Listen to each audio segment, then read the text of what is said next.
ready? Yes. Maya? Okay. I'm here. Okay. In 5, 4, 3, 2. Oh my God, you made it.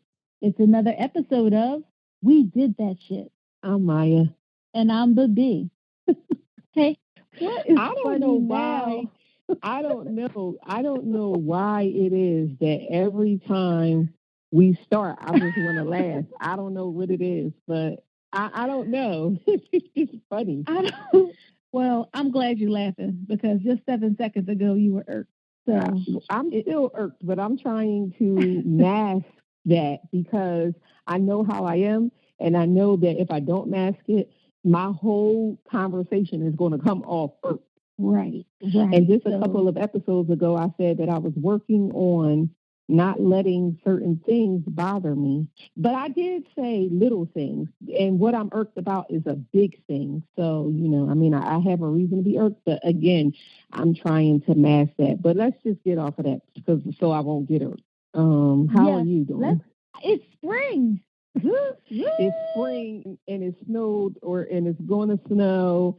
But who cares about that? It's spring. You know what that means? If I see you and I don't speak, that means I don't fuck you. Even though I've been saying that for years. What? Okay, let me just now hold on, wait a minute, because every time, first of all, I know every word to the song. That's number one.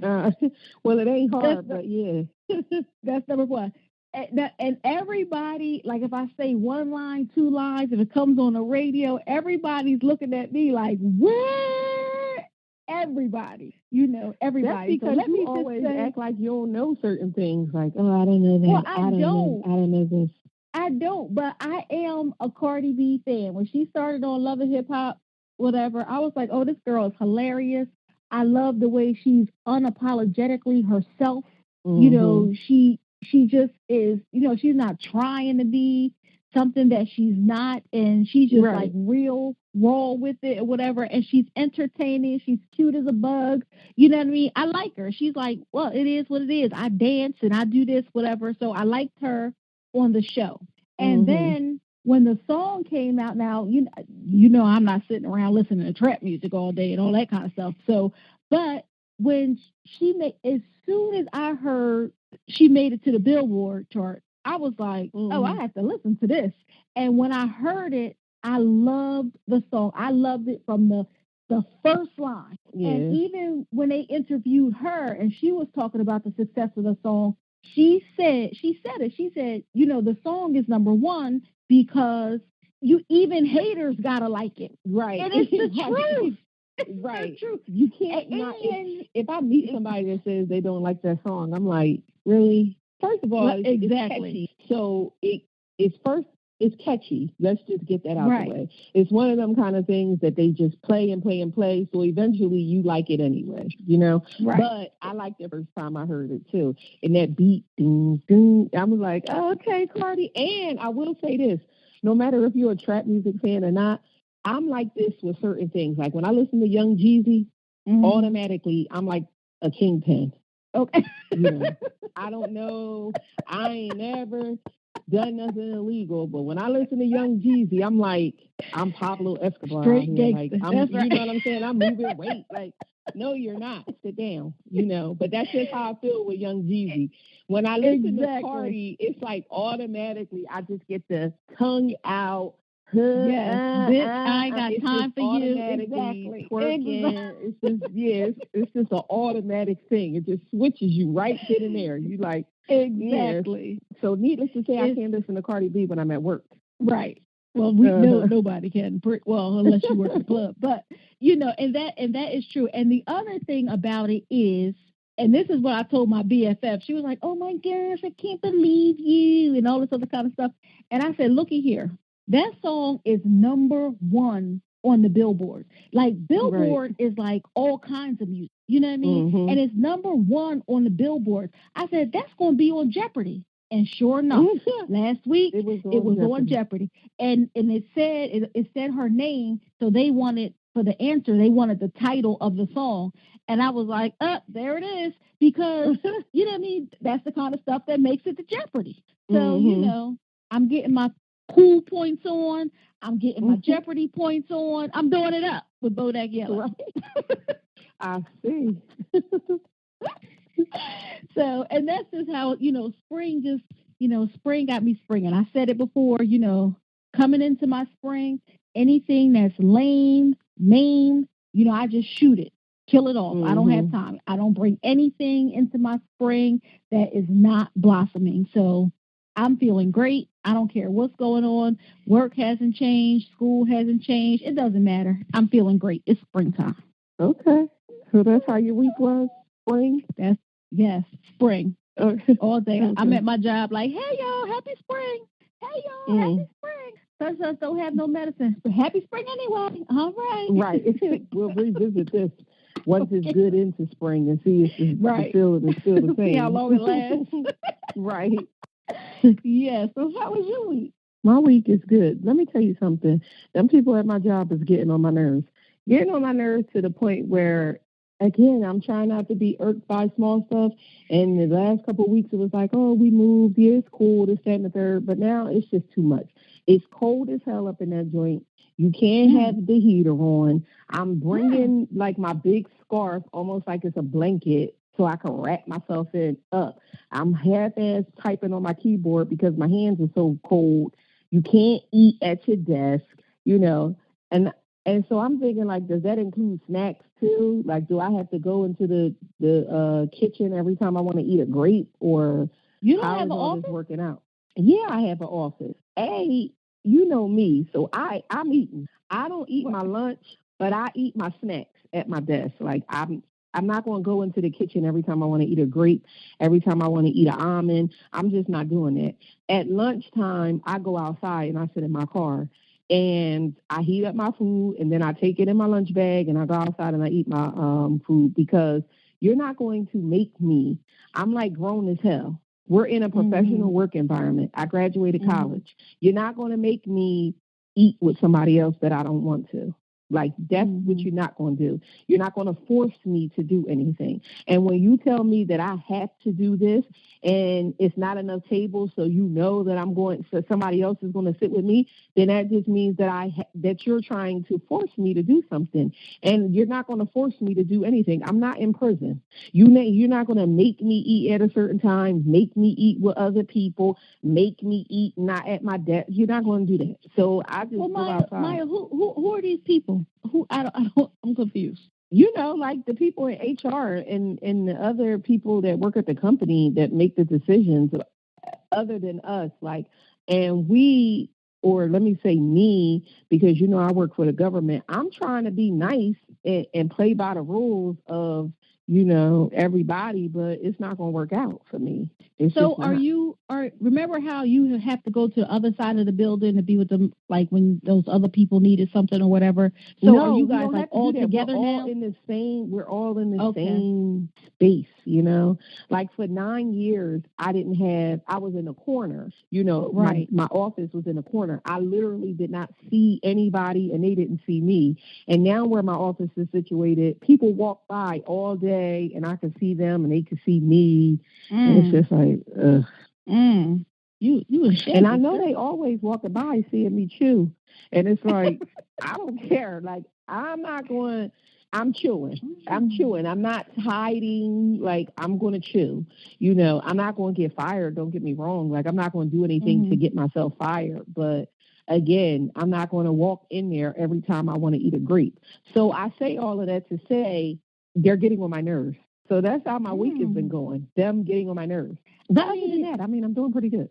Yeah, but I mean, that could sound like petty to some people, whatever. And even though we are different, like let me finish.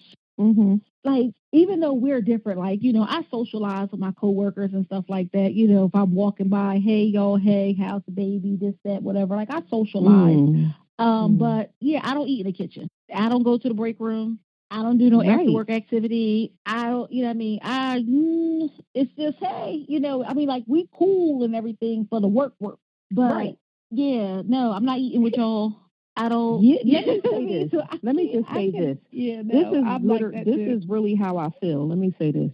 It's not even about, like, to me, and this is how I have been at every single job from back when I worked at Chuck E. Cheese till now, and that was when I was 16. So from 16 until now, even at my first job when I was 14, and I worked for the Camden School District, even then, at my lunchtime, unless I'm going to lunch with someone, like we plan to make a lunch date and we go to lunch. Other than that, I like for my lunch to be quiet, or I like to do what I want to do. Most times I'm reading, I'm watching my YouTube videos, I'm just sitting there doing nothing, like whatever the case is. I want to do that. I don't want to hear chit chatter.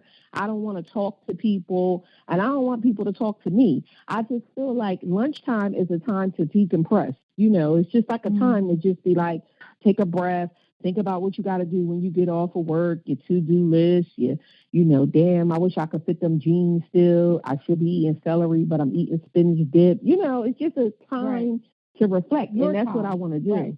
Yeah, so it's not about just my coworkers, it's not about just that I don't socialize with them. It's just about the things that I want to do. And another thing is I'm stubborn, so I'm really not going to do it because you're not going to force me.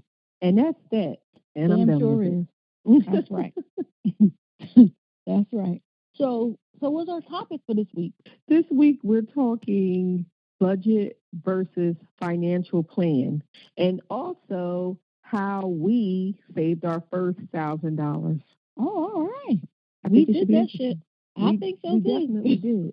We did that shit. Or at least I think I'm doing it. But okay. I mean, we'll get into it.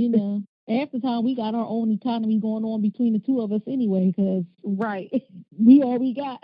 Exactly. So, okay. All right. Well, who did some shit this week? Oh, I need to go first. No. Let me go first. Can I go first? Go ahead. Okay. Yeah, sure. So I'm just saying, I really don't watch. I don't watch The Bachelor or The Bachelorette, but when it's on, I kind of keep up, with, because I don't know why they think it's newsworthy, but it always comes up in my feed. So, a lot of times I know what's going on with The Bachelor and Bachelorette, whoever's up that season or whatever. I follow a little bit. So, I work in infectious diseases and mostly STDs and things like that. So there's an article that came up, an insider from the show. They talked about what is the number one reason that contestants are rejected. And you'll never guess. Now, whether you're that one bachelor or bachelorette, or you're in the group to be chosen, it doesn't matter. This is the number one reason that people are rejected for the show. Are you ready? You're not ready. Are you ready? I don't know if I'm ready because of the way it sounds, but okay, I'm ready. Herpes. Herpes? Herpes. How do they know if I got herpes? Now, I don't have herpes, but how do they know if the people have herpes? Apparently, to be on the show, you have to consent to a complete physical that includes blood work, and the blood work includes all STDs. Oh, okay. And herpes are viral, and you never get rid of it. So you either don't have an outbreak or you're having an outbreak or whatever. So the article didn't mention anything about HIV. So I don't know if someone tested positive for HIV. I don't even know if they test for HIV. I don't know, but it said herpes. And so of course I went to work and I was talking to the docs about it. And they're like, oh my gosh, like it's crazy because, syphilis is also on the, we have a lot of patients. I'm telling you, like, everybody's coming in for bicycle shots. I was just talking about syphilis to somebody maybe like 3 weeks ago. And when I was talking to them, I was like, well, that's not something, because syphilis is not on the rise like it used to be. What? Well, no, syphilis is one of them things, like, I feel like syphilis back in the day, and I mean like back in the day, well before I was having sex, that people I heard about syphilis. And then I started hearing about syphilis again when I worked in with people or with, family members affected with HIV and AIDS. So that's when I started hearing about it again. But it wasn't like one of those things where, you hear about chlamydia, you hear about gonorrhea, herpes, even HPV, like things that you hear about on a consistent basis. Syphilis is not one of those things that I was hearing about on a consistent basis. And I brought it up based off of the conversation that me and this person was having. It wasn't even nothing to do with STDs, but I was just not making a joke of people that have syphilis, but I was like, well, that can happen when you got syphilis too, from what they were telling me. And we were talking about rashes, and I was like, yeah, that can happen when you got syphilis too. And it was like, oh my God. And I was like, no, that ain't no damn syphilis. That got to be in the later stages of syphilis for you to get the rash like all over and all that other kind of stuff, right? But wait, correct me. We'll have another show about STDs. I guess we have to. Because now I'm about to get all deep in it. Like, well, tell me, And I know how you are. You want to know, yes. It is. I also work. We have before we have the topic on STDs, because now that I know syphilis is on the rise, I'm gonna be like, let me WebMD syphilis. This didn't you say in your personal journal that you was going to try to stop WebMD? That was before I found out syphilis was on the rise. Oh my gosh. Well, okay. But I'm sorry I don't just cut off. It's not just my regular everyday job, but I work in the ER too, so I do all the STDs and stuff when I'm working in the ER. And so yes, syphilis is back out here, like kicking the door, waving the 4-4, like hey. And but the difference between syphilis and herpes is syphilis, even though the treatment is painful, you get 3 shots of bicillin a week apart. Herpes you keep forever. Yeah, syphilis you can get rid of.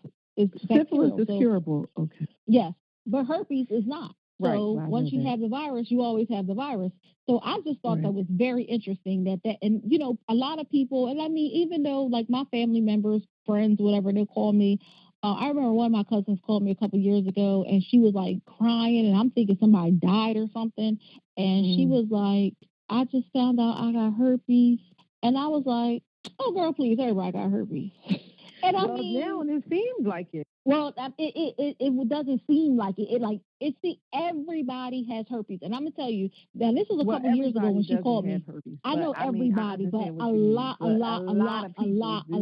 people have herpes. It's very prevalent, more so than people would think. Well, I'm gonna tell you now. When I had a long day, I was tired. She was like crying and everything, and I mean, she's a little loosey goosey, so I wasn't real surprised. And I'm like, it's not. I just was like, for me, I was, I didn't have time. She's not my patient, so it wasn't like I had time to be like, oh, it's gonna be okay. This, that, and the third. This is how you live healthy. Blah blah blah. I was just like, girl, please. Everybody got that shit. You'll take the Valtrex, you'll be fine. And she was like, I'm never having sex again. I was like, that's a lie. You'll get over it. Da da da, whatever. And but herpes is so prevalent that Valtrex, that's the medication. So if you know anybody taking Valtrex, I'm just saying. Well, Valtrex, that's not true either, because they give Valtrex when you have Bell's palsy. Hold on now. Valtrex. Yeah, when you have Bell's palsy, Bell's palsy is the how when basically that's the layman's term, when people have droopy face, and a lot of people who have Bell's palsy. This month will be a medical episode. But anyway, a lot of people who have Bell's palsy, when it's viral as well. It can come from viral infection, but a lot of people that have Bell's palsy, when they first get it, they think they had a stroke. And some people do have a stroke as well as the Bell's palsy. But anyway, it's viral, and it can come from a viral infection. So they give you Valtrex for that as well. Well, first of all, that is true. That is true, and usually it's associated with Lyme's disease. And people who have Bell's palsy, number one, you can see that they have Bell's palsy. Number two, if they're on Valtrex, they only take it for 10 days. Period. That's it. So the treatment for a person with Bell's palsy, right? So Valtrex, and before Valtrex was given for, and it's not everybody with Bell's palsy. It's the one that they think is from a viral base. Not everybody. But they also give it as a precaution, even if they don't think that it comes from something viral, they give it as a precaution. This just happened to somebody I know. That's what I'm saying. But I know, but they only get it for 7 to 10 days. That's all. That's true. If you have Bell's palsy, it's only 7 to 10 days. So before, and that was not the initial use of Valtrex. So when Valtrex, GlaxoSmithKline was about to be like belly up, people were looking to buy them. And, and that's one of the big pharma companies. And, the deal was about to be signed when in the 11th hour, Valtrex finally got approved to come on the market to treat herpes simplex outbreak. And Valtrex single-handedly saved the whole company. I mean, they was making money hand over fist. Like, we ain't selling now. Rip the contract up. Was balling like in your face, all of that, right? And then like 2 or 3 years later, Valtrex was approved to be taken every day to prevent outbreaks. So they used to just take it when they had an outbreak to kind of hurry it along. And then it was taken, then you could take it every day to prevent outbreaks. So some people take Valtrex every day to prevent outbreaks. So now they were really balling in. Now you can take it 10 days for Bell's palsy. Like, they doing it up. So the point is that herpes is very, very prevalent. Very prevalent. And it's the number one reason people are rejected from the show, The Bachelor and The Bachelorette. Yeah. People around here living dirty. But hey, and I think it's important for me to say that, herpes is a virus that you can get whether you use condoms or not. Because you can use condoms and still get herpes, which is, makes it tough. Yes. Yeah, that's really the scariest thing, It's like, I'm telling you, having sex is like eating right.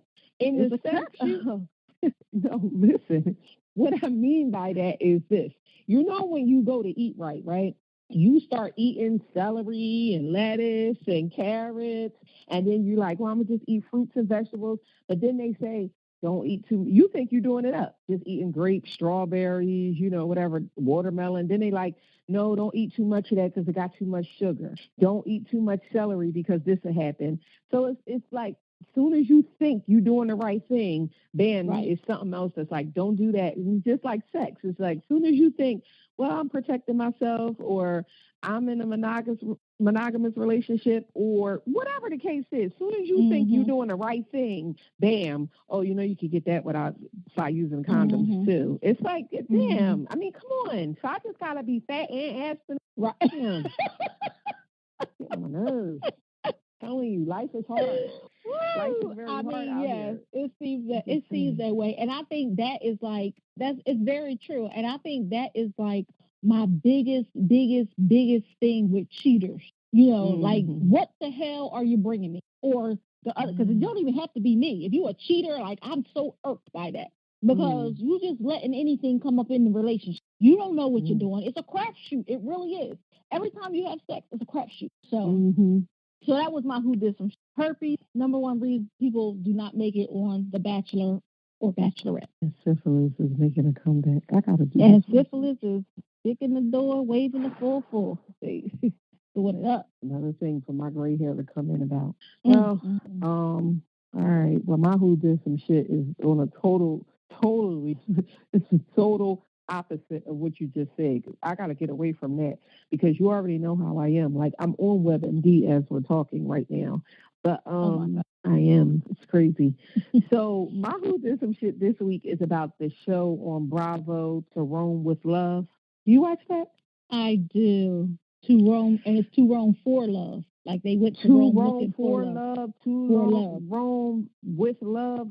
Whatever it is. That show gets on my nerves.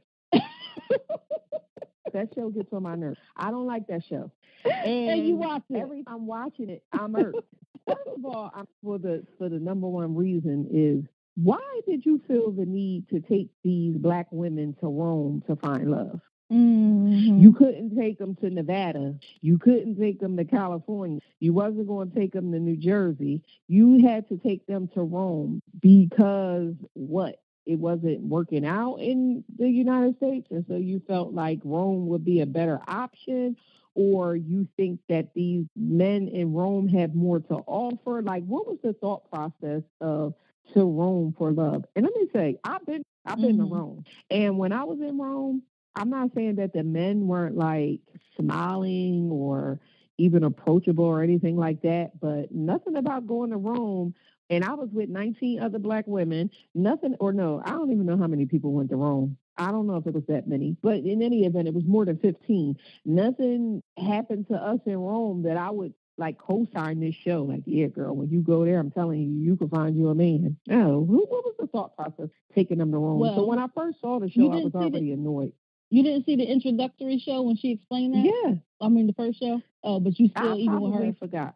But I'm still, I'm still annoyed. I'm still annoyed by the whole thing. And I don't like any of the cast members. I don't even know why I watched this show. I was about to say, no, I only like one girl, Nikita. Nikita is the girl that's like kind of full figured, you know, very sweet. She's a beautiful girl. And you could tell that she has a beautiful spirit. You know, she was broke down by her ex. Her ex was the one who she gained weight in the relationship, and then he like just beat her down, her self-esteem down. And now she's trying to do everything that she can to build her self-esteem back up because she's broken. You know, when somebody just tells you constantly you fat, you ugly, you ain't nothing, nobody gonna want you, you know, it breaks your self-esteem down. And so now she's dealing with the effects from that. And so her story watching the show is just like, damn, because while I don't know how that feels, because I've never had anyone break my self-esteem down, and no matter what someone has done in the relationship that I was in, my self-esteem was still like, well, I'm the shit. I don't know. Exactly. You know, I'm still me. But I could see how it happens, you know. So she's the only person that I like. I really like the fact that they're focusing on that. And I like the fact that she's being open to people coming into her life. And not just people coming into her life loving her, but just knowing that she's worthy of love, so to speak. Now, that other girl, Shay, I don't like her at all. I think she's loud and obnoxious. I don't like her. I don't like her. I don't like her. She tried to change every single man that comes into the like when she asked the man, well, what you look like when you ain't wearing a suit? Is Shay? Oh yeah, Shay's the one that's always drinking something. Drinking. She's an alcoholic. Oh, she is. She acknowledged the fact that she had a drinking problem. She didn't say she was an alcoholic, but she acknowledged the fact that at one point in her life, she had a drinking problem. And then she, you know, realized, because she comes from a family that has drinking problems, she realized that she was drinking too much. So she like reeled it in. She acknowledged that herself. I'm not making this up. Okay. But I don't she like is always drinking something. Change. Yeah, and then she gets wild and loud and obnoxious. And I don't like the fact that she tries to change the guys that come into her life. Like, you're not, this is what I'm saying about them that's the reason why this is my who this one. This is what I mean about them taking them to Rome. I understand getting them out of their comfort zone and all that other kind of stuff, and what you were doing before wasn't working. But I don't know why I watch it. I was about to say, like, clearly you keeping up with stuff, and you just. I am, like, I'm watching it every time it's on, but I'm not watching it like I'm tweeting about it to the point where, like, I might do the Real Housewives or you know, Ratchet Mondays or whatever on VH1. I'm not keeping up with it like that. So if it's on, I'll do other things. Like if I'm ironing my clothes for work, if I'm in the kitchen or whatever, I'll do other things while it's on. And, you know, I'm peeking at it or whatever. But I watch it enough to know the people's names. And I watch it enough to it's annoying. Well, I think that when I watch shows like that, I look for, first of all, I try not to judge, because I know there are things about me that are like, you know, so I try to look for the me in it, but you know, it's hard to see your own stuff. It's hard to see your own stuff. I was about to say, who are you in this show? Probably Gina, but go ahead. Probably, because you know what irked me about Gina, when she told, what was her guy's name? Claudio. And I was like, and she had a good time and all that stuff, and I'm glad she had a good time. But she wasted like her whole trip with Claudio. She could have been out meeting all kinds of people, like date every day. You knew you didn't like him from the jump, and she kept going out on dates with him. And but she didn't want, because she wanted to open herself up to, it's hard to open yourself up to liking, and sometimes you even just like open yourself to liking the people that you don't really like, but they show interest in you just because you want to know that you actually can like them. You know what I'm saying? Like you don't like them. Yeah. Listen, if I was with my ex for a long time, right? And then when I wasn't with him, not like when we broke up for good, but when we took a break or I don't know, whatever we was doing, and I like dated somebody else, I really didn't think that I could like somebody else. You know what I'm saying? Like I didn't think that I could like somebody else.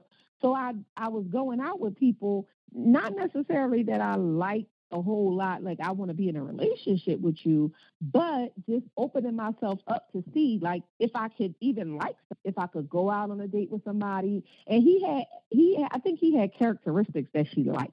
And I think the biggest characteristic that she liked was that he was showing her attention, because from what it seemed like, her and Pat Neely had been out of that loop for a long time. He was focused on the show and not the marriage. And his man. But anyway. And that too.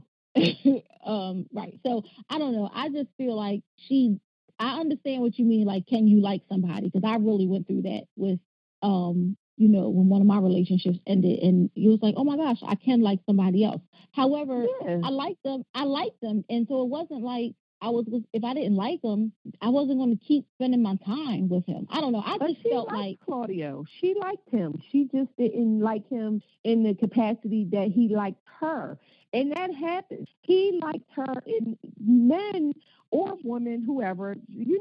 Some people can like you more than you like them. And it's not your fault that you don't like them. It just happens, and you like them, you like spending time with them, you think they're great people, but you don't see it going in where they see it. They talk in marriage and you talk in movies, Right.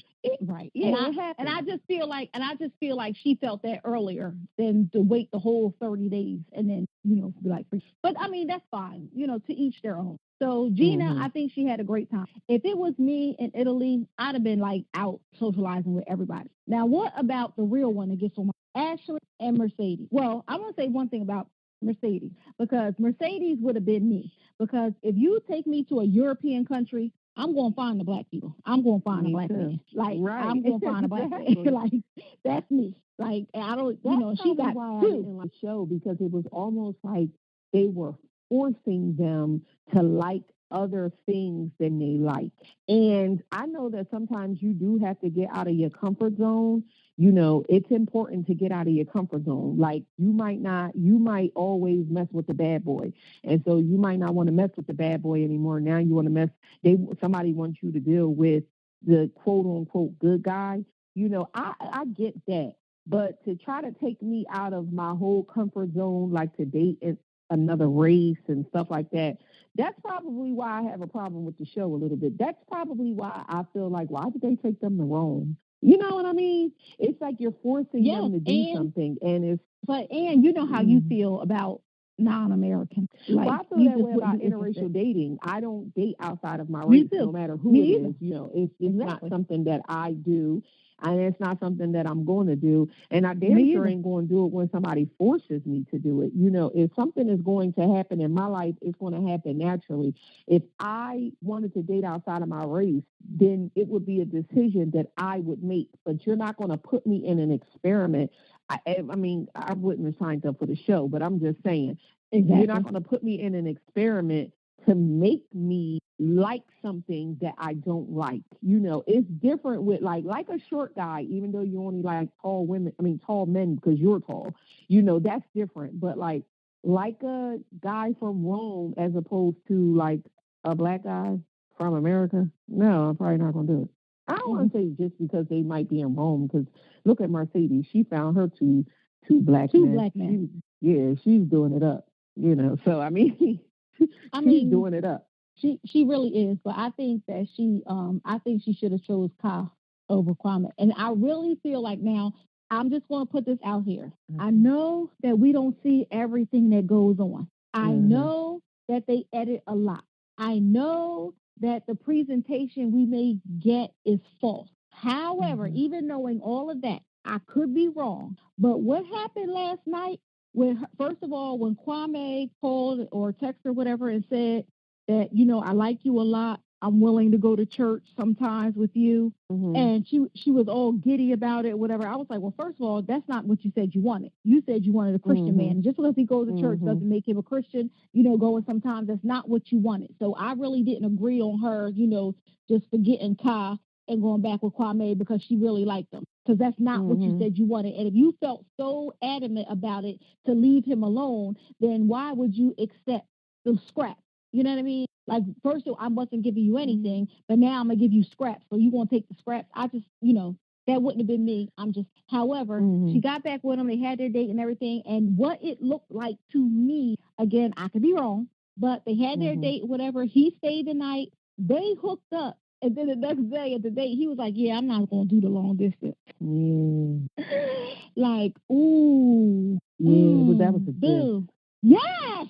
That's exactly that was. Like, you got played, boo. Yeah, you got played for real. And Kai doesn't speak much English, but she was sputtling through the French, and they was talking to each other via the translation app. And I think Kai's cuter than Kwame anyway. You know what I mean? Like, and Kai's a Christian. You would have picked Kai? I would have picked Kai. If I was her, I would have picked Kai. He's a Christian. You can mm-hmm. communicate. He speaks French. Mm-hmm. You speak some French. You'll get better at it. Right. He'll get better at the English. It'll be all right. But my thing is, when they went there and they knew what the purpose was, what did they think was going to happen at the end? Like, I don't know if they thought what was going to happen. That's why this is like the kidnapping. They didn't think this through. Yeah, I wouldn't have signed up for the show because it's like, hey, I gotta date somebody that I don't want. I don't know what it is. And then that's another thing, now that you brought it up, and then we're going to close this one out. But that's another thing now that you brought it up. If I fall in love with somebody from Rome, then what? Like, I got to go home, right? We're not talking about long distance like we're talking about across the damn world. Yeah. I guess the people who created this show ain't really think this through either. Right. I mean, hello, ask me how I know. I got an African husband. It is what it is. What do you want to do? What what? I'm all saying. For a long distance, but damn. But yeah, it's like two people got to make it work. But like, it happens. Yeah. I see what I see. I didn't find love when I was in Rome. Not that I was expecting it, but I surely didn't. Yo, you said that like Rome was trash. Like, I ain't find love. Like I wear everywhere I go. Like, yeah, know.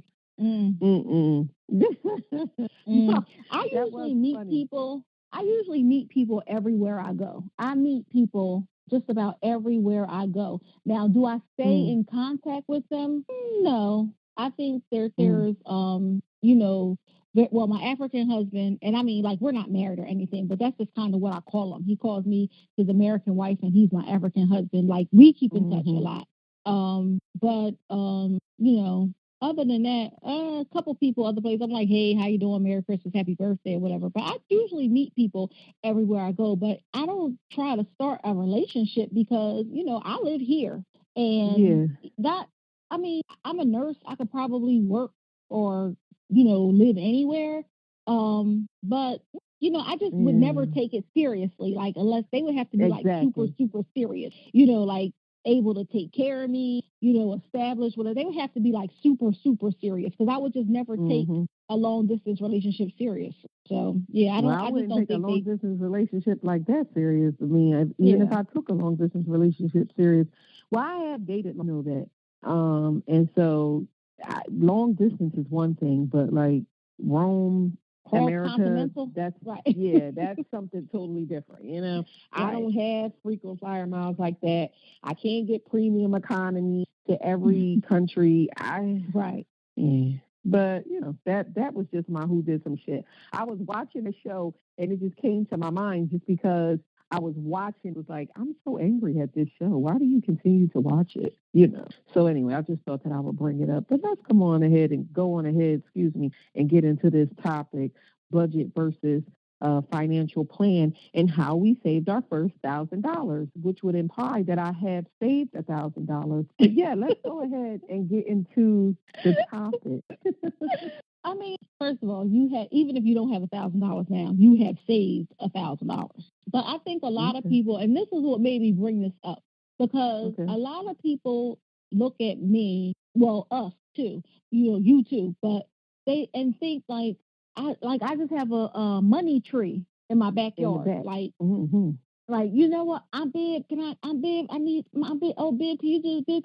Hold on. Let me just go out in the backyard. It's spring. The tree is making blossoms. What I mean? Like, I don't know what it is. I don't get it myself. People just think, my money grows on trees, and I just have so much of it, so much residual income. I just can't wait to like buy all your kids sneakers and pay your rent and, keep your lights on and give you gas money and take you grocery shopping and, like so many things. And one thing that I always say is that if I can do it, you can do it too. It really doesn't matter.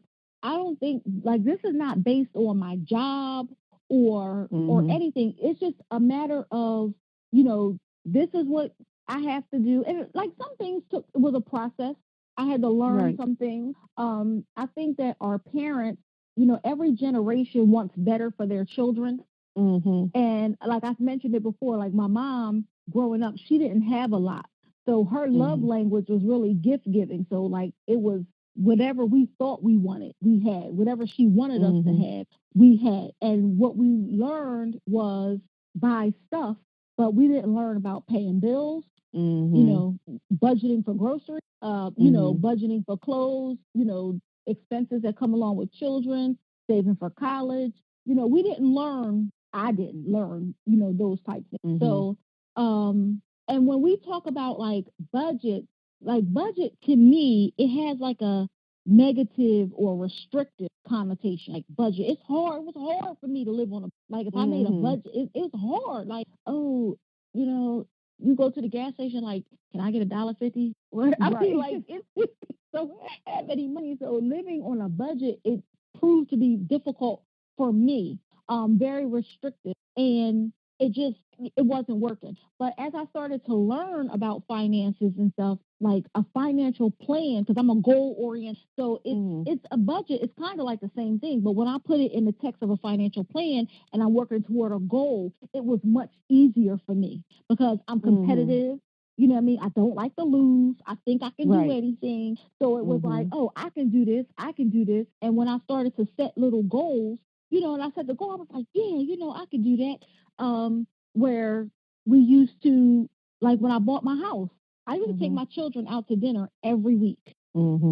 Like every week. And it was so funny because Adasia just said something about it yesterday. And she was like, remember Ribbit, Mom? And I was like, you remember Ribbit? She said, we went there every week. And I mean, that's when it started. They were real young. And I took my kids out because they used to have a kids' night every Tuesday. But, this is just a sidebar, but like, I can't stand badass kids. Like, me either. Oh my, train your children. So anyway, I will always take the kids out because I need you make sure they know how to act out in public. And that was our little thing. I was married at the time. Their dad worked second shift. So that was our thing on Tuesday was kids night. We went to Ribbit. Ribbit closed down. And I think Deja was 8 when Ribbit closed down. And we had to start finding another place. And, Jiggy has autism. So if they don't have chicken fingers and fries, they're not 5-star. He wasn't having it. So we had to go. Exactly. So, so when I said the first time we didn't go to Ribbit, Deja was like, but we went there after they closed down, honey. She said, why? I said, because they didn't make enough money. And she was like, why? We went there every Tuesday. Like she was so we serious. Should be sustaining them. But anyway, when we moved into the house, they were teenagers. But I told them, I said, well, and we were still going out once a week. So when we moved into the house and I got that mortgage, and you remember how I was when I first got that mortgage, like, OMG. Right. It's like a sticker shock. Exactly. So I told them, I said, well, we're not going to be able to go out every week like we used to. I said, we can probably do a pizza night or a taco night, but that going out every week is just not, because, they had went beyond the kids' meals and, things like that. So just little adjustments that you make. And that wasn't even to save money. That was so that I could make sure I had my bills paid. Right. You know what I mean? So I just think it's like a way you think about money. Like people think I don't make enough. you do make enough. You do make enough. It really is how you plan or budget, if you want to use that word, but I can't use budget. So, well, I mean, I think that all of that is true. I have tried to be on a budget my fair share of times. I mean, being on a budget for me is just like losing weight. I'm always working at it, you know. I'm always working at it. And yet when I look at my bank statement, it's always food costs on there. You know, it's like, it's crazy, especially after a weekend, boy, I'll tell you. I mean, you know, so again, being on a budget is like, but I know when I was growing up, we didn't learn. It's amazing what you take from when you're growing up. And I mean, like, obviously you take everything, but the things that you pay attention to, the head start that other people have that we don't have, you know, because A, we don't have it, but B, also, like, we don't have the money, you know, but then B, when you get them, the last thing in your mind is thinking about saving it, you know, because you always have something to do with the money. You know, it's like, oh, I finally got it. I got to pay the light bill. Oh, I finally have it. I have to pay the, you know, the rent or the mortgage or whatever the case is. Right. Now, when I was growing up, we all, you know, I didn't learn about saving money, but I always learned about paying bills. My mom and my grandmom, they would pay bills no matter what, you know, so I never knew if we had money left over. Like, I mean, I knew we did stuff, you know, we went shopping and all that good stuff, but I didn't worry about it. But I was taught, always pay your bills. Never ask nobody for nothing. Make sure that your bills is paid. So that's how I live my life now. I didn't start really saving money until probably like after college, you know, and it wasn't about, like you said, it wasn't about having money to save. That wasn't it. I just didn't think long term and I didn't think about saving, but I always made my bills was paid. So it was like, no matter what I had to do, I don't care if I had no money left over, if I couldn't buy a snack, if I couldn't do anything, I always worked that my bills were paid, you know.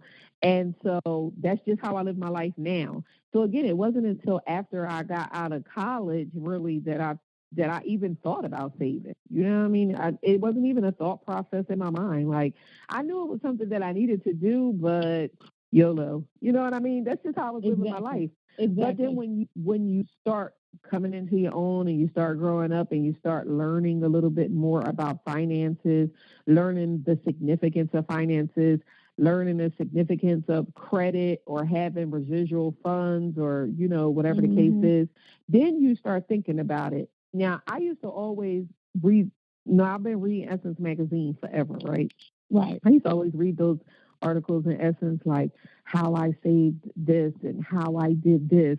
And it was always like, I stopped getting my hair done for a year. I stopped getting my nails done for a year. I stopped eating out. I stopped. And I would read those articles and I would be like, crazy. You're crazy. Like, exactly. I don't care. And I mean, when I say exactly, I mean for you, because I know that's something that you don't, right. Yeah, that's something that you don't feed into, right? I don't skimp on certain things. I'm not going to not get my hair done. Like, that's just something that I'm going to do. Getting my hair done is like how I talked about lunch earlier. It's a moment that you need for yourself. You decompress at the hairdresser. You can sit and finally do something for yourself. You do so much for other people. You can finally say, you know what, I'm going to take care of me. It's something that for those couple hours that I'm going to have me time. You talk your bullshit in the hairdresser. You know, you get somebody pampering you, not always you doing something for somebody else. So that's important. It's something that I'm going to do, and I'm not willing to save or budget and take that out. But so when I used to read those articles, I was like what you spoke about just a few minutes ago. Felt like, oh, well, I can't do this. It's something that I'm not going to be able to do because I'm not willing to, you know, like how when I'm dieting, and I'm not willing to take certain things out my diet. Yeah, I was speaking for you, not for me, because I know you weren't going to do that. Because I mean, I remember you reading the articles like, oh, they talk about don't do this. Because I remember I said I was going to stop getting my nails. Oh, remember when my nail girl left? Yeah. And I was like, well, when she left the salon, I didn't know where she was. I was like, well, I'm just not going to get it done. I'll just do it myself. And you was like, do it yourself. Do it yourself. Yeah. Like, no, and I'm like, yeah, listen, it's not you do that your important. own hair cool. You do your own hair cool. Because I remember even when you were buying your house, you was like, well, I just, like you said, you stopped taking your kids out, for a certain amount of time while you were focused on doing what you wanted to do. And you said, hey, I'm not going to do this and I'm not going to do that. And I just was thinking like, But look at you now.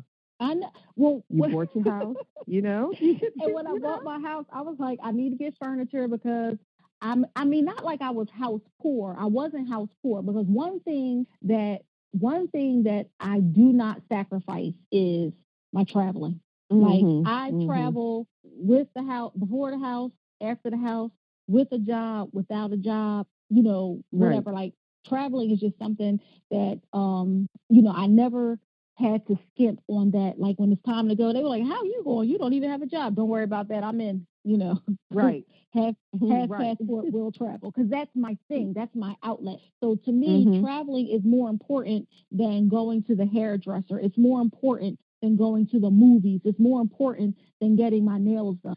It's just more important. Do I get things done? Yeah, sometimes. And I think like right now I'm totally over the nails thing or whatever. But if I'm going somewhere, I'll go get them. It's no big deal.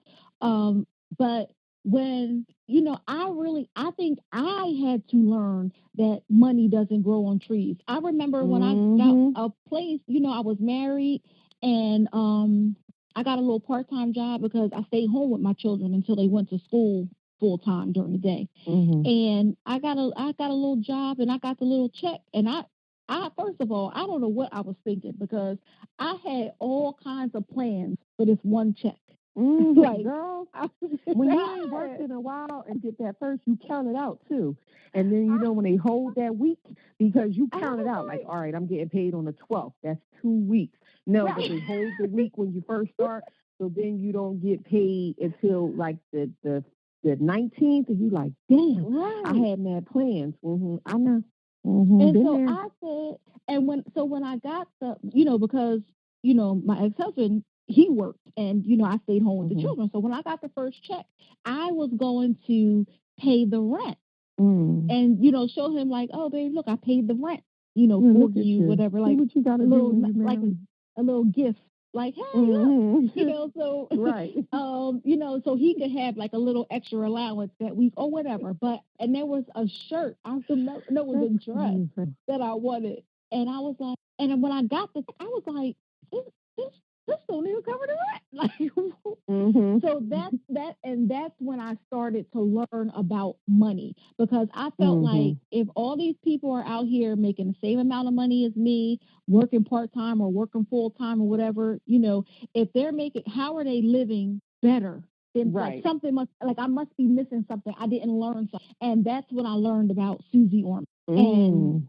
And that's when I started. I read her. The first book I read by her was 9 Steps to Financial Freedom, something like that. And in the beginning of the book, it talks about money is an attitude and your attitude about money. Now, I will say that, I'm charitable. So a lot of times I have, I learned that I give a lot of money away. I give things that could earn money, I give that away too. She talks about not really attitude towards money, but she begins the book with what shaped her attitude towards money. And the story was it was a very good story. She grew up, she didn't have a lot, but they owned like almost like a food truck type thing. Okay. And there was a fire and she got out and the mom got out and the dad went back in to get the cash register and the dad grabbed the cash register. No, but he grabbed the cash register and, hugged it and was running out. And then when he put the cash register down, like all his skin and everything, the shirt he was wearing and all his skin and everything came off of him and all. And she said, I learned at that moment that money was more important than life. Yeah, geez. And she said, and that is so what she felt that money was more important than life, or that was the example that she got, and so that's what she learned. That's how she internalized that moment. Okay. She internalized that moment, and it wasn't a whole lot of money in that cash register. Right. But she said the way she processed that moment, how she money is more important than life. Wow. And she talked about how you have to think about what shapes your ideals about money. Mm-hmm. And I was like, I ain't never had none. Right. So, right. And I think the things that I like to do cost money. So go ahead. No, I was just going to say, when I think about when you talk about attitude toward money, I think that a lot of us, our attitudes towards money is non-existent because we've never had any, and some of us are just coming into not into money, because I wouldn't say that we have money like that, but we are considered middle class, I guess, to the grand scheme of things. Even though I still feel like, and I won't say that I feel like I'm poor, because even growing up, I didn't feel that I was poor. I surely didn't feel that we were rich by any means. However, my mother, she worked, but my grandparents, my grandmother worked at Campbell Soup. My grandfather was a detective. So growing up, like my mom was saying, they had things that other kids didn't have, like both of their parents were in the household. Both of their parents were doing well as far as money was concerned. I guess they would be considered a middle class family, so to speak, But then I think about what is middle class. But anyway, so growing up, I didn't think that we were poor. Like, I didn't feel poor. Like, I had to, syrup sandwiches and stuff like that. I didn't feel like that. But I knew that we weren't rich. So I've always lived my life. Now my attitude towards money is that I still feel broke, because I can't do everything that I want to do. But I look at my life and I'm like, damn, look at the things that you are able to do, And so I still feel like I felt growing up. Not that I had money, but I wasn't hurting. You understand what I'm saying? Like I didn't feel poor, but because I think it's a difference between broke and poor. Right. I felt growing up, my mom was like, we had the best of everything. So, growing up, my mom used to always watch those like Save the Children shows. Mm-hmm. And so that they were living just in impoverished places and, no running water, things like that. So to me, that was poor. So even though there were, the kids in my neighborhood, like even if they didn't have what I had, I didn't think they were poor. I think that they didn't have what I had because they didn't want it. Like, because I feel like if I live next door and I can have it, you live next door, you can have it too. Which is, and that's kind of a little bit the way I feel now. Like, that's what I tell people that, yes, you have to make life is about choices, and the people who make better choices live better lives. It's as simple as that. Life is about choices. So, I didn't think we were rich. I just never thought we were poor because of what I thought poor was. But I learned a lot about money. I'm reading all Susie Orman's books. I would watch the Susie Orman show. I would get to the point you got me turned on to Susie Orman. I never read a book, but you started me watching her show. The show, and now when you get to watching the show and the Can You Afford It segment comes on and they run down their list of stuff, you be like, she gonna be like, no, you can't afford that, girl. And they had, when they run down the list, they had way more than I had, and I'm like, wow, and it was like, you can't afford it. Right, and this person's only 20, and they have like all this stuff going on, and I'm like, wow, I don't have that. But one of the things, and this is why I always stuck to Susie Orman, because she never made anybody feel, me. She never, to me, and she never made me feel less than, and to me, she never made anybody who came on the show feel less than. There were people who came on that they were in their 40s, and they were like, Susie, I just got a divorce. I have nothing. I have nothing. I have no retirement. I have, I just got a job. I don't have $100 in the bank. I have nothing. And Susie Orman was like, You broke free, and now you can do this. She was never like, oh my gosh, girl, it's too late for you. You know what I mean? You better, get a listing for the soup kitchen. Because like she never said things like that. She would always say the first thing you do, and it wasn't budget. It wasn't, cut this out, whatever. It wasn't, and a lot of people say write down every dollar you spend. That was not her first thing. Her first thing was always open up a savings account and start saving money. You need at least, now back when I first started watching it, it was like 6 months. However much your bills are for 6 months, you need to have that much money in liquid income, something that you can get to quickly. If something ever happens to your job, you can still pay your bills. You can still live while you are looking for a job. And then as time went on, and we had these troubles with the economy, she was like, now it's 8 months. And I was like, man, every time I think I'm getting close to finishing, but okay. Then you add more months. Here we go. Come on, you can't never do great. I'm telling you. Right. So that's what I started doing. And in the beginning, it was slow. It was very, very slow. But as I, started doing it, then she talked about the importance of retirement, the difference between a regular IRA and a Roth IRA, like all kinds of things. So I've learned a lot. It's not just like one. I've learned a lot over the years. So when I first started saving, I started with saving pennies. And I took $20 out of every check, no matter what, put it into a separate bank account, not the same bank that I look at every day.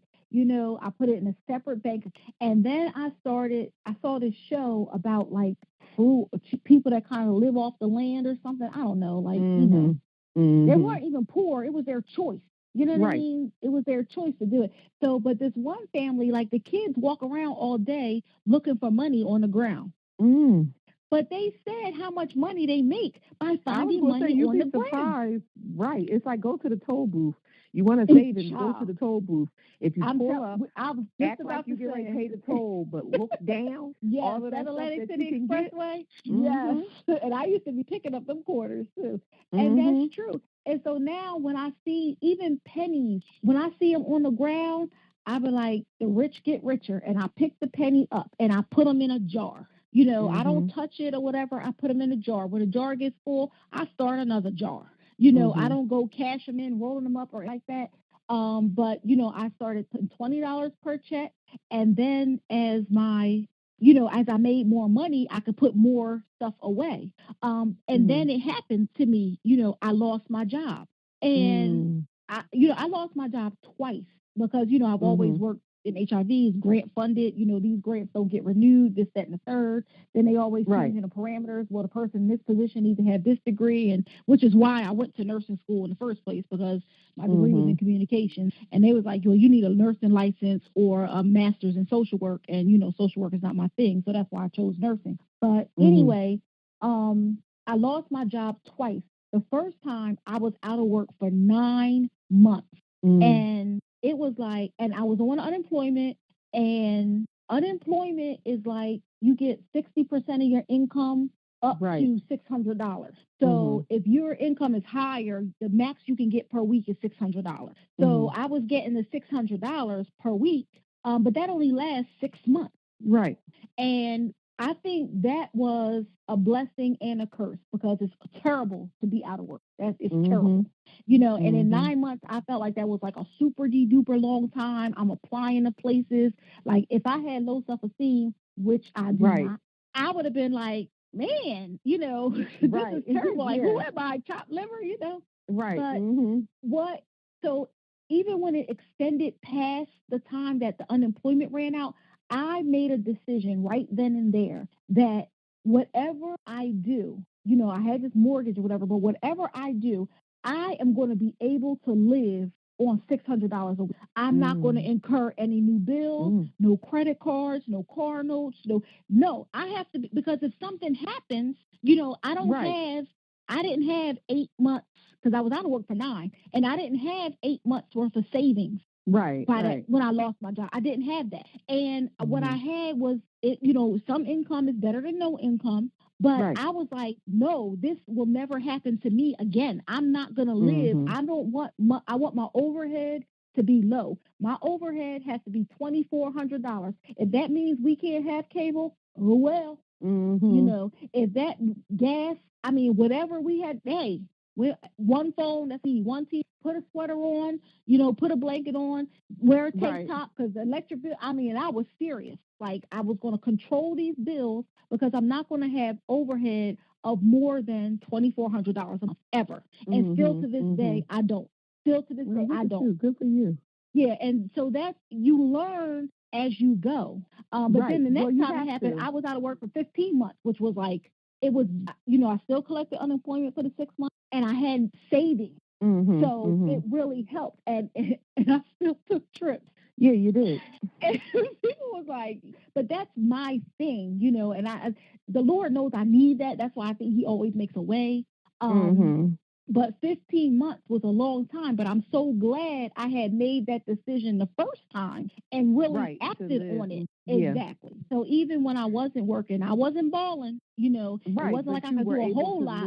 But but you were able to live. And I mean, I think that's the most important thing to get out of that. You were able to live. I mean, I know that when I first decided to start saving money, it happened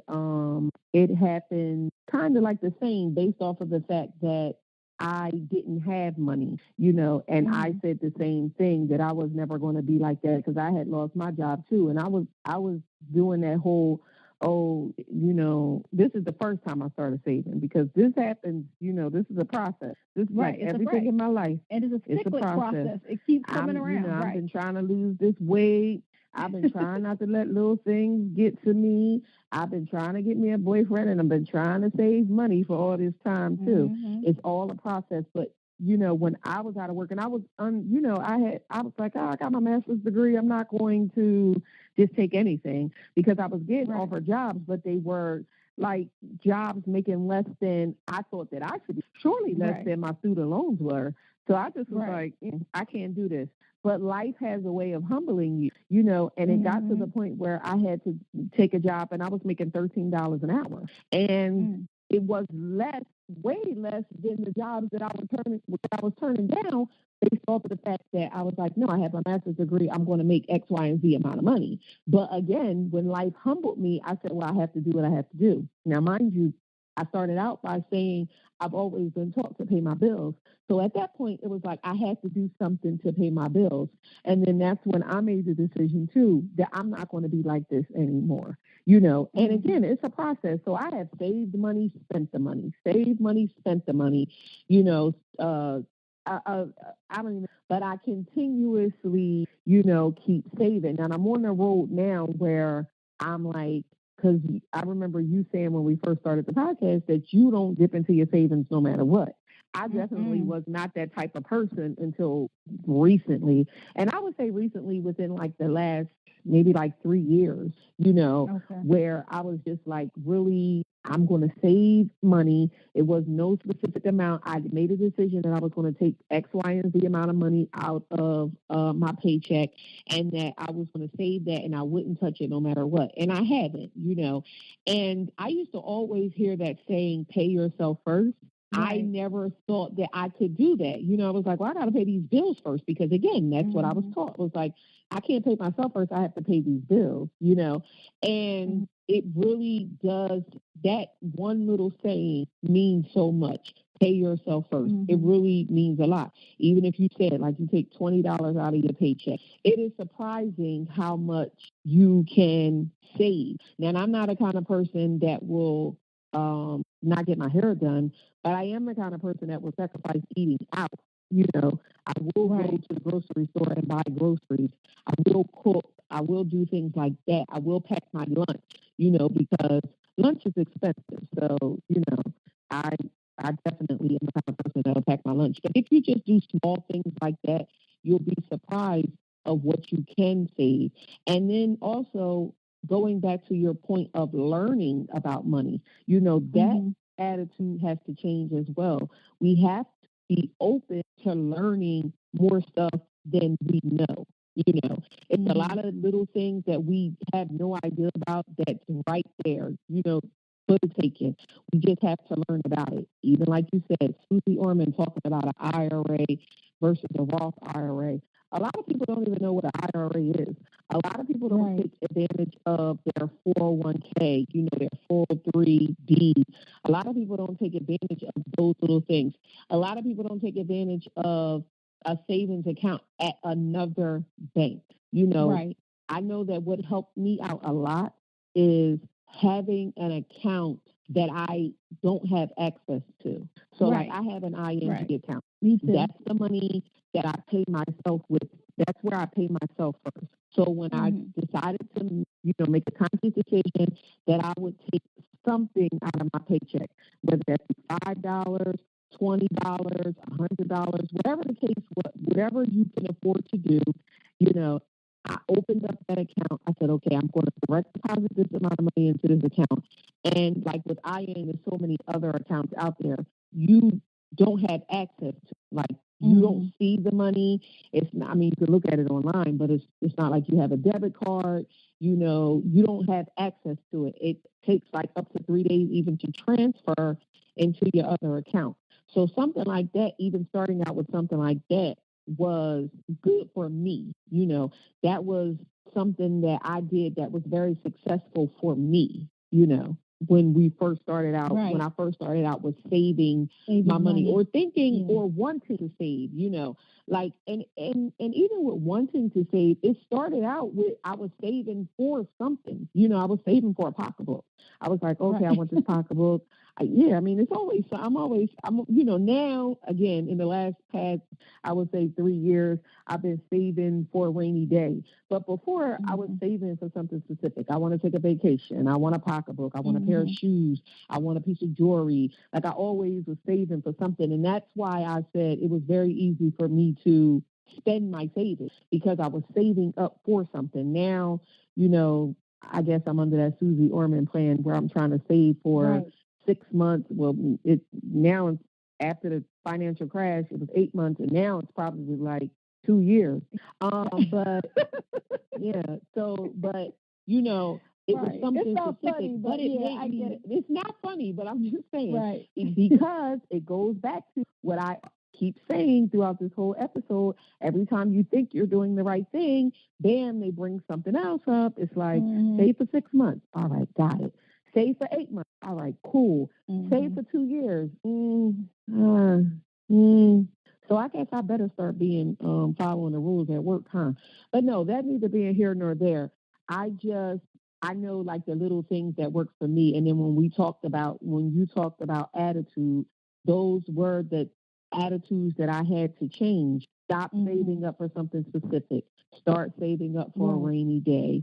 Don't touch your savings. Like whatever happens, if you can't make it off of not touching your savings, then, you have to come up with another plan because you have to have a savings. You have to have something. Yeah.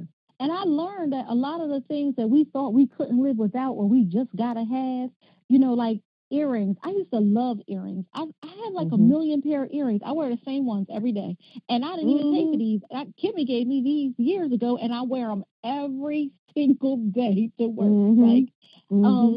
Just the things that you just thought you could, like I have a dress addiction. And now I don't even get dressed for work. I can, but I can wear scrubs also.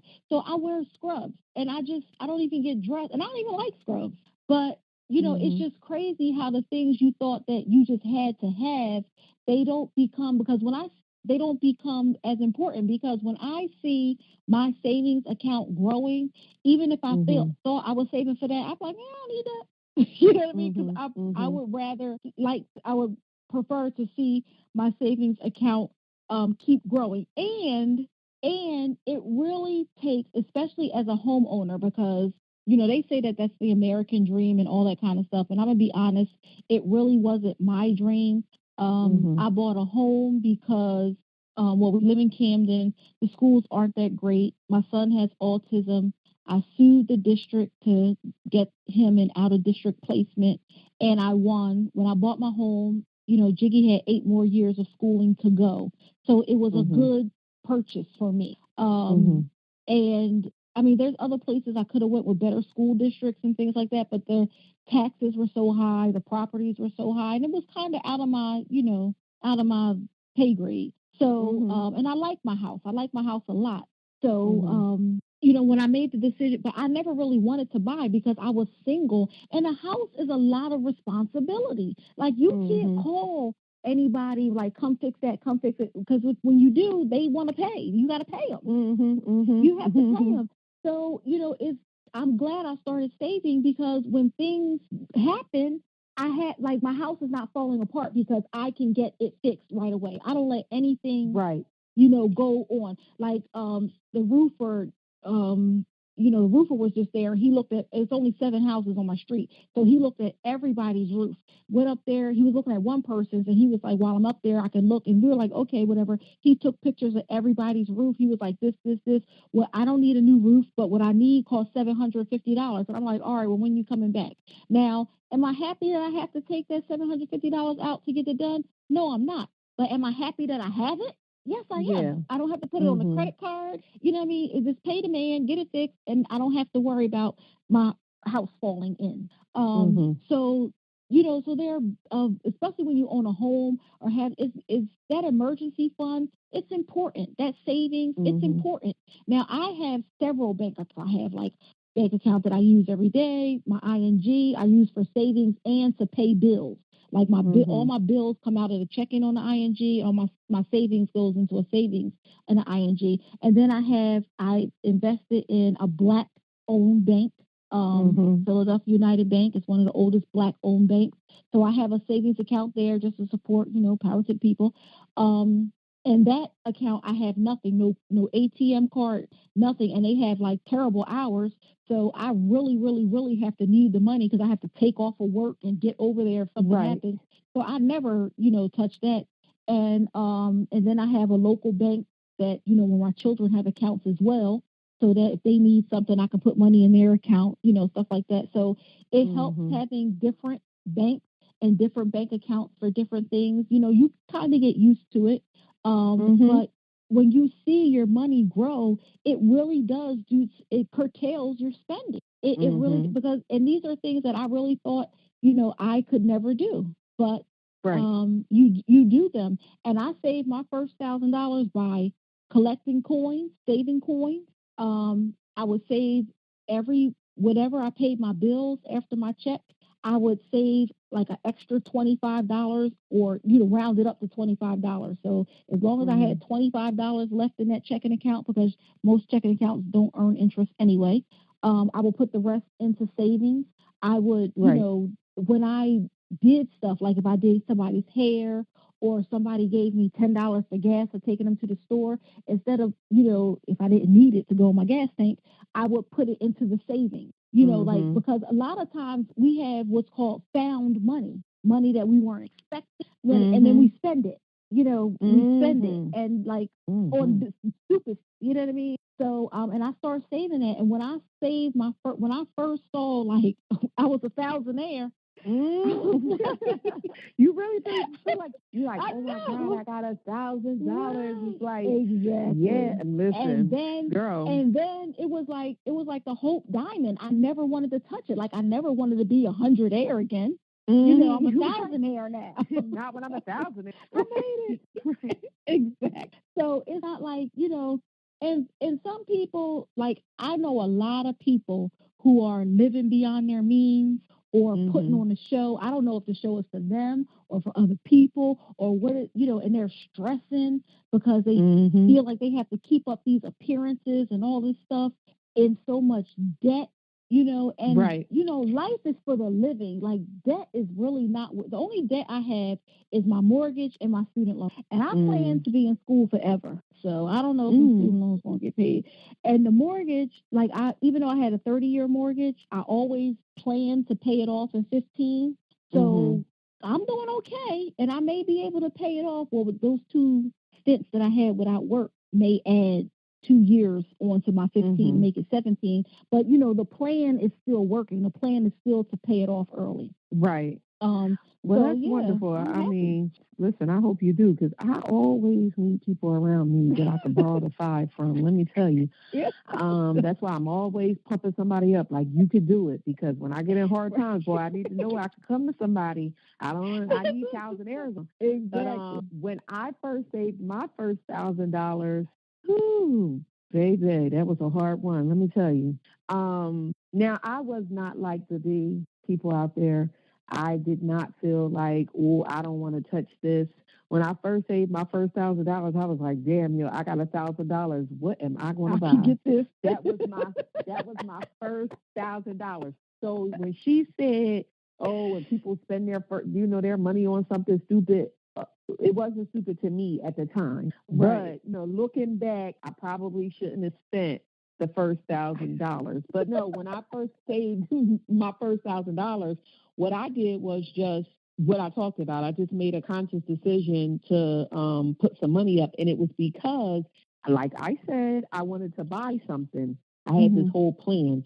I was like, okay, if I get this amount of money, and what I wanted wasn't even $1,000, but I was like, I save, and I was like, damn, man, if I could save this, because what I wanted was like $350, and I just like kept saving. So I'm like, if I saved the $350, I could probably get 2 things. Like I think it was a bag or something that I wanted, and it was cheap. I mean, not that $350 was cheap, but I'm just saying it was cheap as opposed to something else I could have brought. And so I was like, if I saved the $350, I could probably, if I save more, I could get 2 bags, or I could get another bag that I want that's more than the $350, because, it was all about wanting something. And so I just made the conscious decision, like I said, to save it started out with $10, and then it moved on up. But I never, it's funny the way that I am with money. Okay, like say if I have a bill, right? Like let's just say I have a credit card and it's $1,000, and I have $1,200 in my account. I know I can take the $1,000 and pay the bill, but I want to see the money in my account. Right. So I don't pay the bill. I pay more than the minimum payment, but I wasn't paying the bill. I always knew it was important to pay more than the minimum payment based off of credit, but I was like, now I'll pay the money. If I had the money, I'll just pay the bill. But then, honey, please. So it started off with just, like I said, $10 here and there. I just put it in an account. Then when I got a little bit more money, I put that in the account. And then I got a lot. At the time, I don't know how it was happening, but I was getting a lot of, like you said, found money that I wasn't expecting. Like somebody might give me money, or, you get a bonus, whatever it was. And I was saving that. Yeah, I was saving that money. And then, like I said, when I got the $1,000, I was can't believe, because I just thought it felt like so much money. It was like, so it was. You feel like a thousandaire. I'm telling you, like so. But then 2 days later, I wasn't a thousandaire anymore. I wasn't even $100aire. Oh my! I wasn't either. I had spent all my money. I was no savings. I was back to living paycheck to paycheck, and I had the thing, but I didn't like the feeling. I didn't like the feeling of not having something. And then the same thing happened to me. I've lost a job before too. I wasn't out of work as long as, the 15 months. But like I said, I lost a job, and and like you said, unemployment runs out, and you like, damn, how the hell? Then I had to take the job. Like I said, that was $13 an hour. So it just aided in my process of now where I am today, not touching money. I too have a lot of different bank accounts. It might not be so much money in all of the bank accounts, but it does help me to have money, like I said, that I don't have access to, and then just also some money somewhere else. So if I put some money in there, it's not like something that I'm looking at every day. So I know I got a little stash there, and it might not be a big stash. It might be $250, but it's something. And in my recent years, I have had friends that have come into my life who have stressed the importance of financial freedom.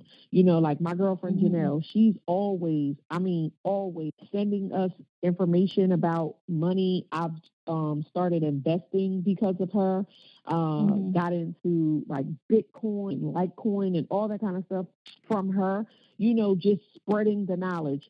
she's learning things, and then passing it on to us, and then I'm learning things and trying to pass it on to other people.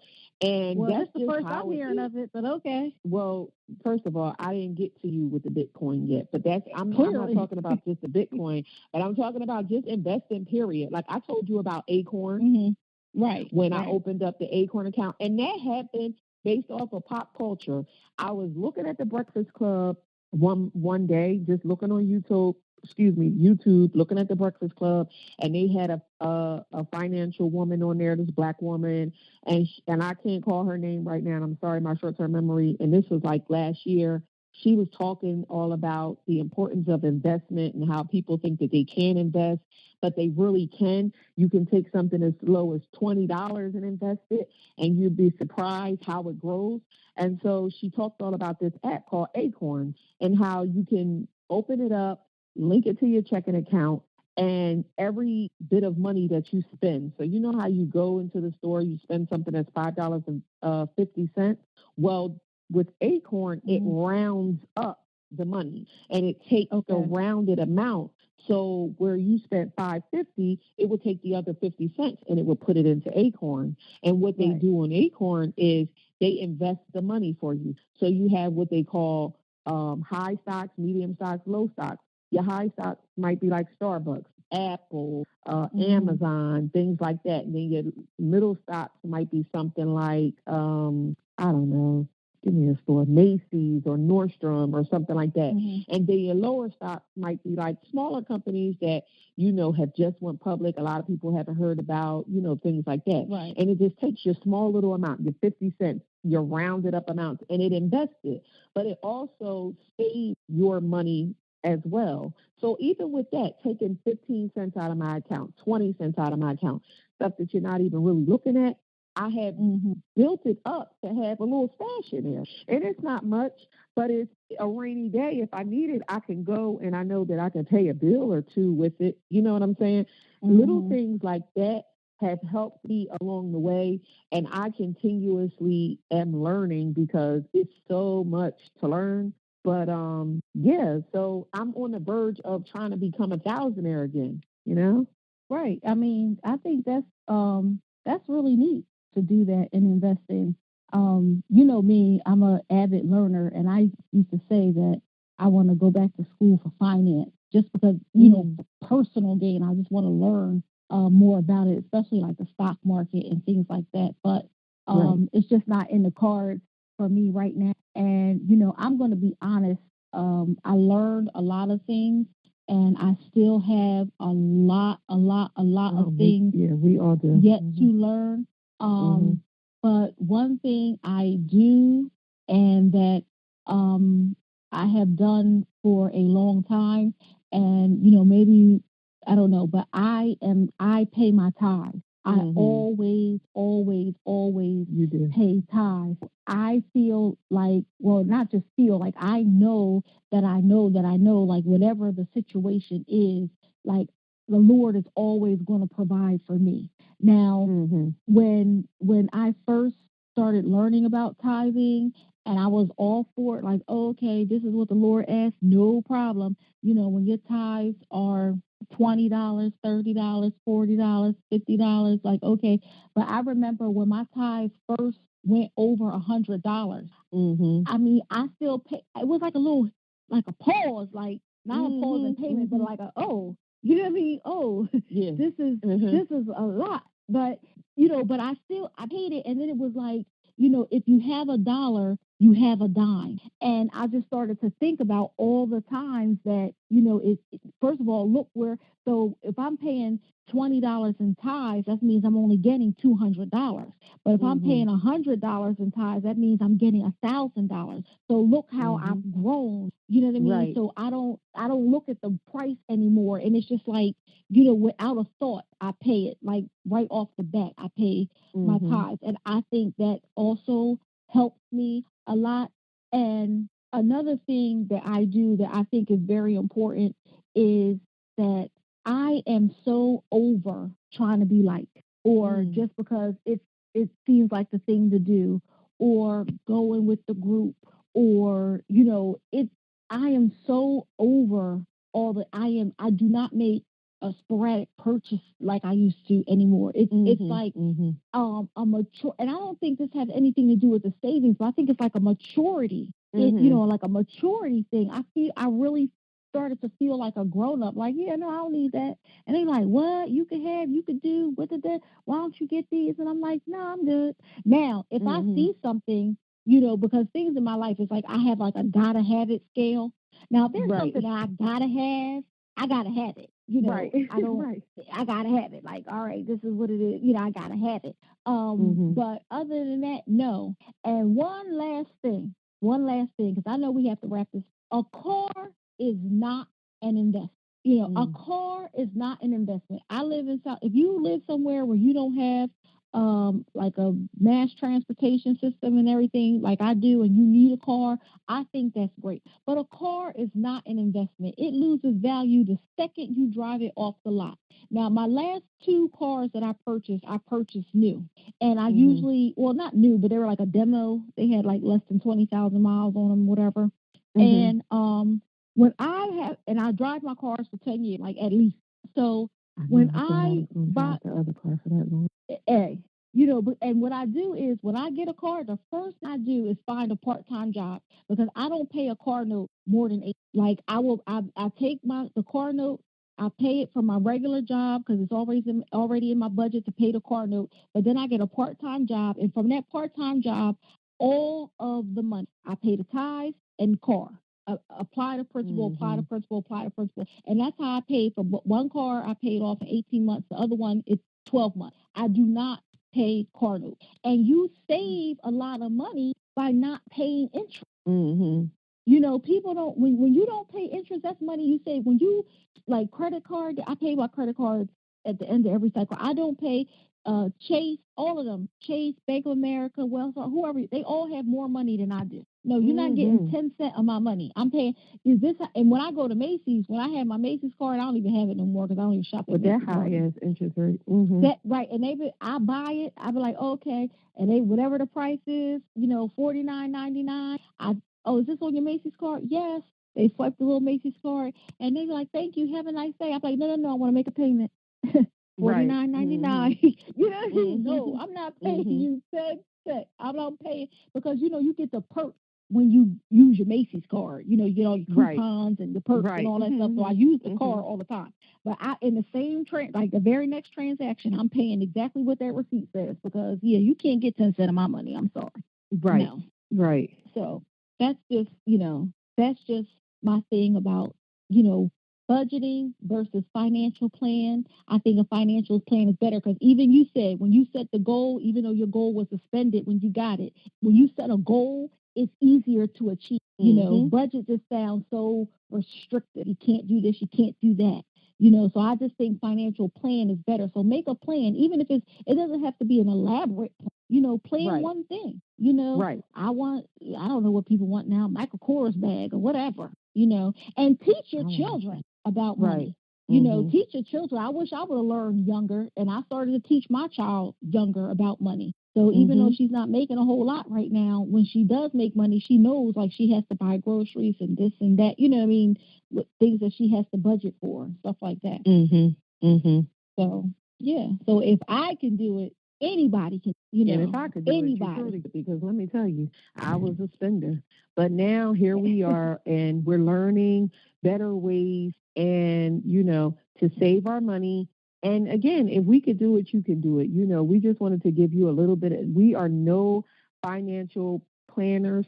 We can't make your budget for you. Nothing. None of that. We can't guide you. We can give you the tools that we have learned for ourselves, and then if you apply them, you too could do it. Because again, if we can do it, you could do it. We are just becoming thousandaires, and it's on a low scale of thousandaires, but we just to put that out there, we're not on the high scale of thousandaires yet. We're on a low scale of thousandaires, but we're thousandaires nonetheless. And just keep striving, keep learning, and again, you too can do it.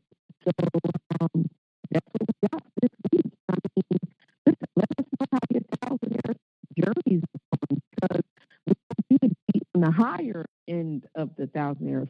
And for the people who know me, I really want you to be on the higher end of the thousandaires because I always need people around me that I can come to in case I need 1,000. So, right.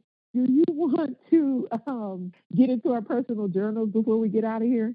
Sure. Well, my personal journal, I'm still high on spring. But Lord, anyway, spring. I get so excited.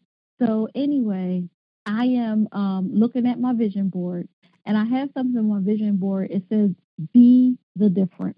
And how stressful my job is. It's just very, and it really doesn't have to. It really doesn't have to be. But something happened at work, and I was just like at my wit's end. And I'm telling you, sometimes I'm ready to, like, when I leave at the end of the day, just burn the building down to the ground.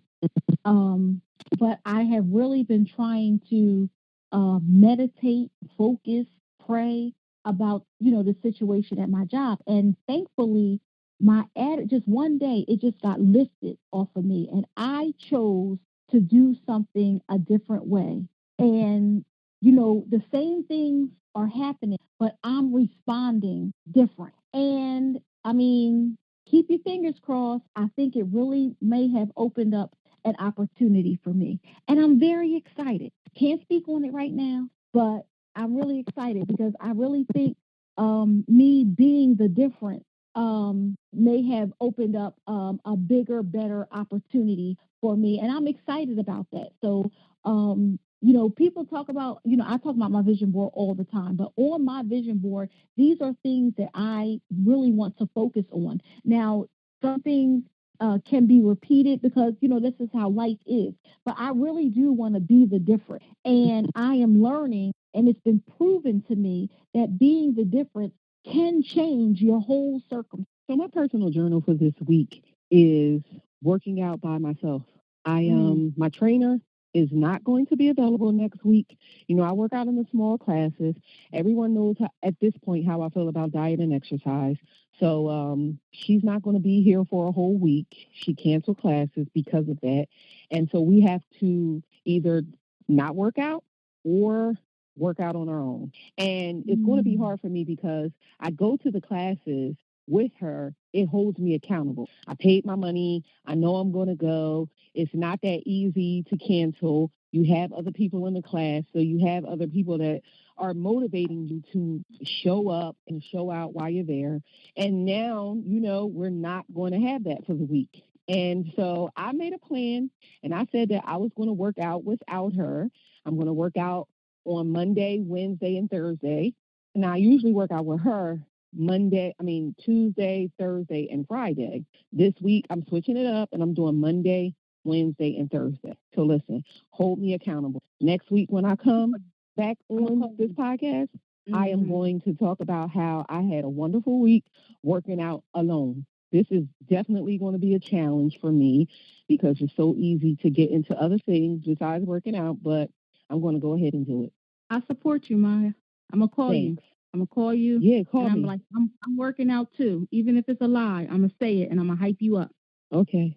I take the lie if it works. That's right. For like 25, because I can work out on my own, but as soon as I see one sweat, I'll be like, "Ooh, that's enough." Well, that's not a workout. That's not a workout. But you know what? I am putting that challenge on myself. It's my personal journal for the week. I always like to stick to my personal journals, so I'm going to do it. Okay. All right. That's right. All right. Well, listen. Do we have anything else for this week? I think that's it. Well, if it's nothing else, remember, people, don't live on a budget. Have a financial plan. Also, strive to be 1,000. Don't go back to being 100. Strive to be 1,000. And if we can save the first $1,000, you surely can do it. Even if you have to start off with $5 a week, one day you will get to the $1,000. So strive for that. We hope that you enjoyed this week's topic. Budget versus financial plan and how we saved our first $1,000, and we hope that you get something from it. So remember, follow us on all social media sites. The show, we are on Facebook, Instagram, and Twitter as We Did That Shit. Again, we are on Facebook, Instagram, and Twitter at We Did That Shit. Also, if you have any stories about how you saved your first $1,000, how you're having trouble with saving money, if you need some tips, remember we are no financial planners, but we can just tell you what helped us out, or we hope that you gain something from the podcast. If you got questions, comments, concerns, anything you liking the show or you're not liking the show, send us an email and let us know, people. Our email is wedidthatshit@gmail.com. Again, it's one word, wedidthatshit@gmail.com. You can always reach me on Twitter at MyMy13. That's MYMY13. And I'm at the Amina. Okay. And follow us. Follow us, and we'll see you here same time next week. Remember, be great this week. Do that. We Did That Shit podcast is produced and edited by Selena Singleton and brought to you by Wonderful Me Media. Wonderful Me Media. What's wonderful about you?